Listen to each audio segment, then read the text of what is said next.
Pledge of Allegiance. I pledge allegiance to the flag of the United States of America and to the republic for which it stands, one nation, under God, indivisible, with liberty and justice for all. Okay, sorry for the psychedelic flag going in and out there. Next item of business is citizens' comments. Lauren, do we have anybody on who wants to make citizens' comment?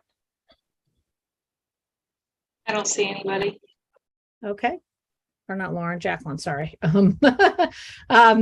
Next item on the agenda is item number 3, discuss and take action to add to the call to special town meeting in Town Campus Room A, Monday, September 26, 2022 at 6:30 p.m. Item number 2, to approve a special appropriation request in an amount of up to $65,000 for the Eversource electric vehicle charging station grant rebate program pending Board of Finance approval.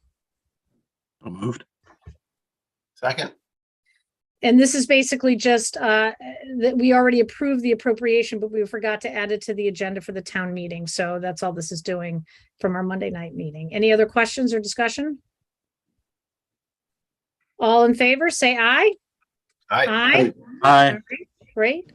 Item number 4 is discuss and take action to award the town campus generator replacement project to Huntington Power Equipment for a cost not to exceed $169,500. So moved. Second. Okay, this is just basically what we had approved before, and this is actually to award the contract. Any other questions? No. All in favor, say aye. Aye. Aye. Great, thank you. All right, item number 5, discuss and take action to approve, amend, and or reject the final revised charter draft. So moved. Second. Okay, great. So basically, I think we had basically come to some understanding at the Charter Review Commission. They passed their final draft off to us. And there was one issue that did pop up in the last 24 hours that was brought to my attention by the chair of the Police Commission relating to some of the wording about appointing the chief of police. And so I think that the Police Commission chair had a lengthy discussion with Ira today, and Lauren can kind of summarize that. So there might be just a minor tweak or two to the language just to make sure that we're in compliance with state statute and of an understanding of the process. So Lauren, I'll let you kind of talk through that.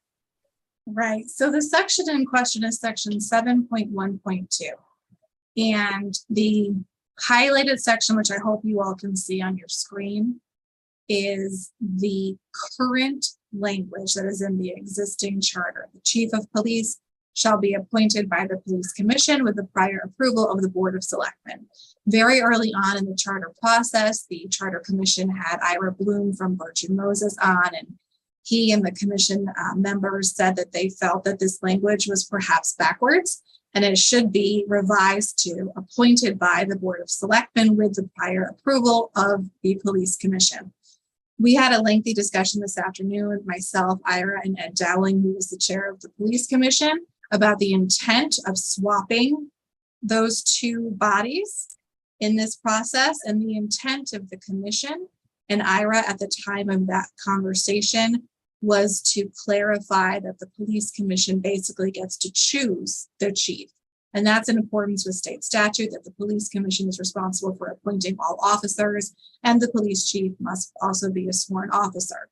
So after the conversation today, going over the proposed change versus the old language, what the intent was, what the proper process is moving forward, all 3 of us were in agreement that the change that the commission made wasn't necessarily clear, and that the existing language was the most appropriate, that the Police Commission gets to appoint their chief, but that the Board of Selectmen do have to weigh in with an approval.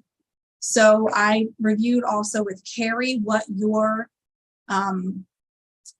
role is tonight with this charter, and unfortunately she feels that the state statute for charter changes do not allow you to amend anything.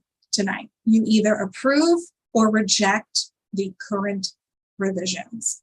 So Ira did say tonight he thought the language could be made stronger by saying the chief of police shall be appointed by the police commission subject to prior approval of the Board of Selectmen. Carrie stated she felt with the prior approval of the Board of Selectmen was okay.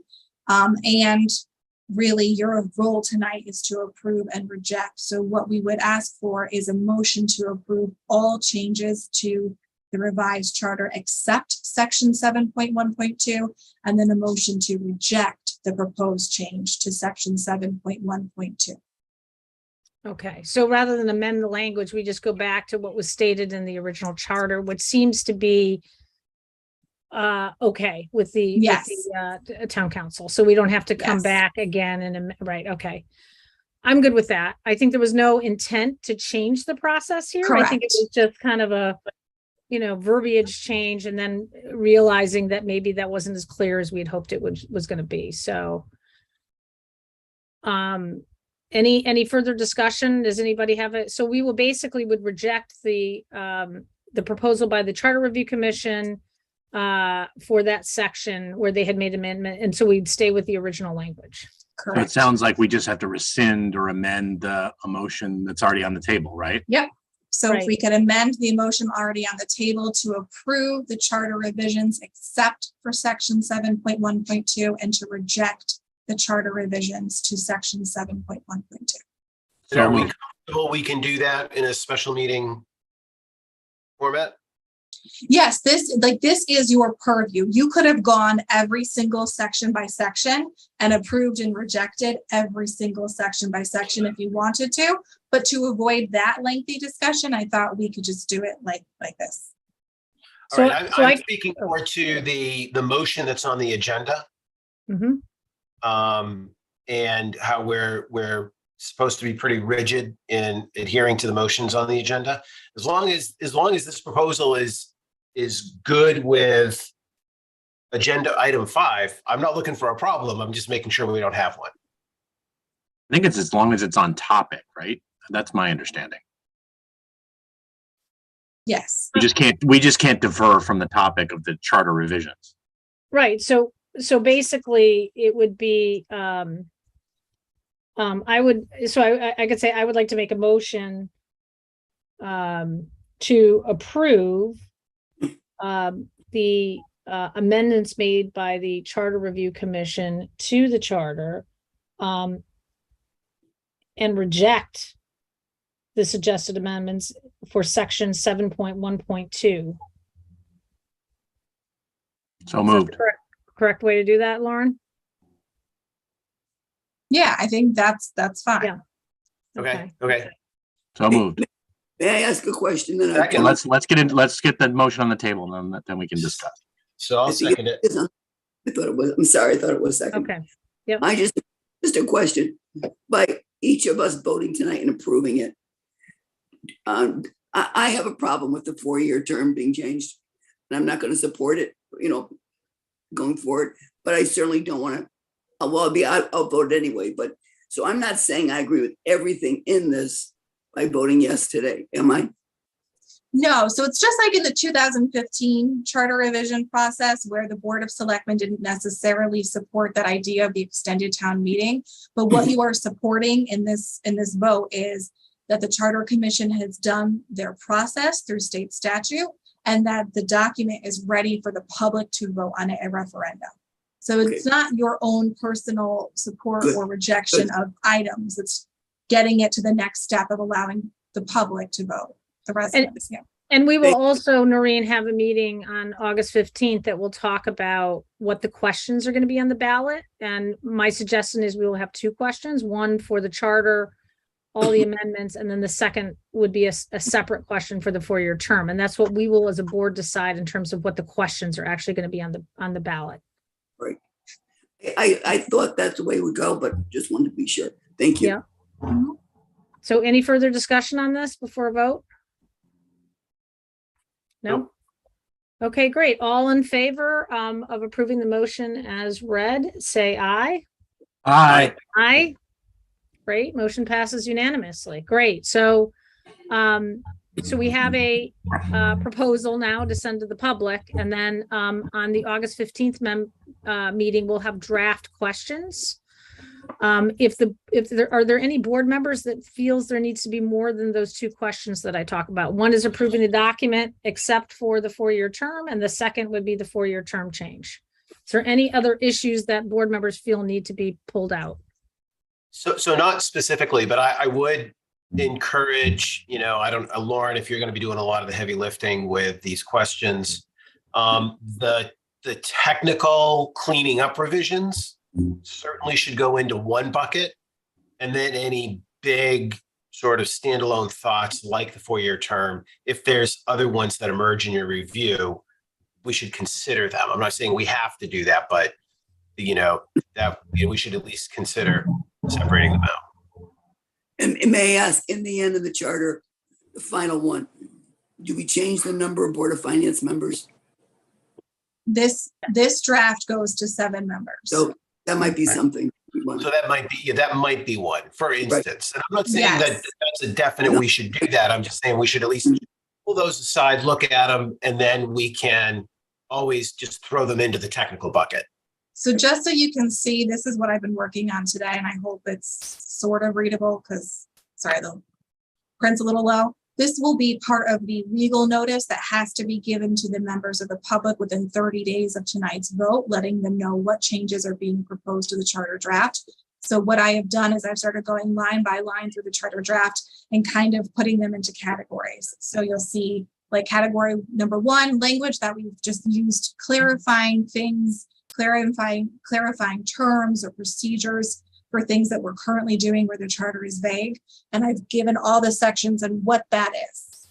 So for instance, the preamble definitions, we clarified the term voter and the term elector to go back to state statute. In sections 2.1.2, 3.2, we revise the legal notice deadlines for postings in the newspaper from 10 days prior to the event to in accordance with state statutes, because the state is only 5 days in advance of the event.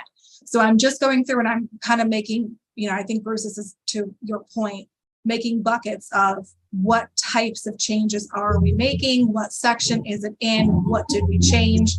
This will go into the legal notice, and I should have this done within the next few days. Carrie is going to review it for me after that. And then that might help you with your conversation on August 15th to determine, is there anything else sticking out, that you want to separate into a separate question? Yeah, this is helpful.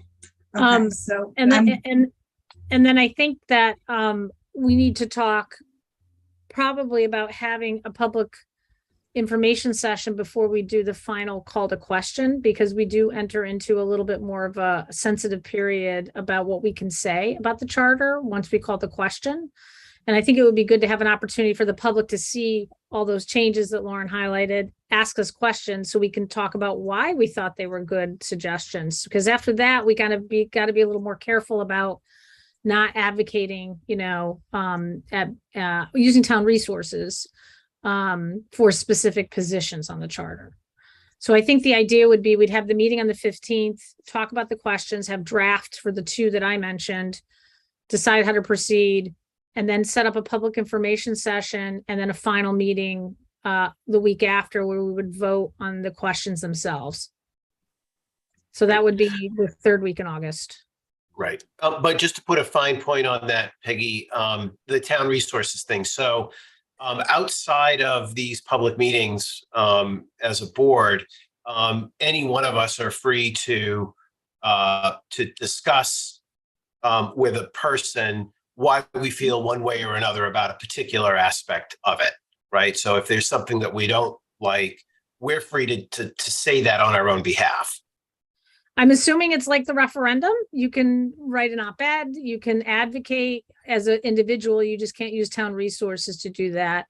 And we'll have some sort of document available for the public, like we did with the for the referendums that had the explanatory text, I guess, right? So we'll have something like that available that's scrubbed by council to address all the changes. But yes, I think you can still, and we'll have Carrie at our next meeting so she can kind of drill down a little bit more so you understand fully. But I think we as individuals are still allowed to express our own personal opinions as long as we're not using town resources to do it.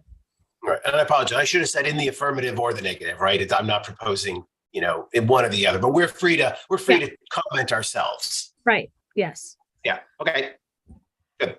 All right. So with that, I guess a motion to adjourn. So moved.